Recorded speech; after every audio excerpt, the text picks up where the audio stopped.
अक्कलकोट शहरातील परदेशी गल्ली या ठिकाणी शिवनारायण सिंह परदेशी यांचे किराणा दुकान व भारतीय स्टेट बँकेचे CSP सेंटरला विजेच्या शॉर्ट सर्किटमुळे दिनांक 24 फेब्रुवारी 2025 रोजी सकाळी 10 वाजेच्या सुमारास आग लागली।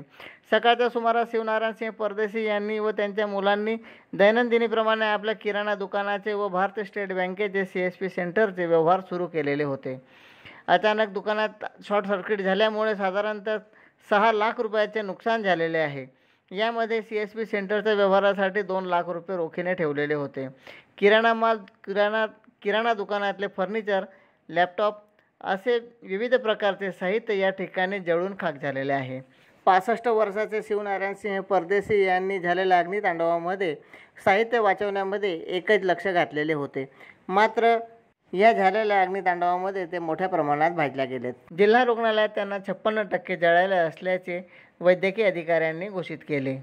अग्नितांडव हा मोठ्या प्रमाणात असल्यामुळे परिसरातील जनता देखील हतबल झालेली होती व बचाव कार्यासाठी परिसरातून मदत कार्य चांगल्या प्रकारे लाभले।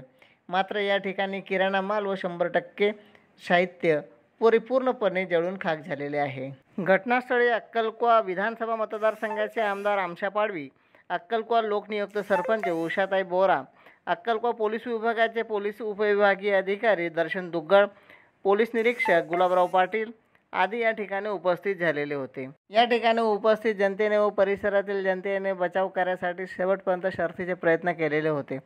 झालेल्या आगीमुळे या ठिकाणी 100% नुकसान झाल्यामुळे काही एक हाती लागलेले नव्हते।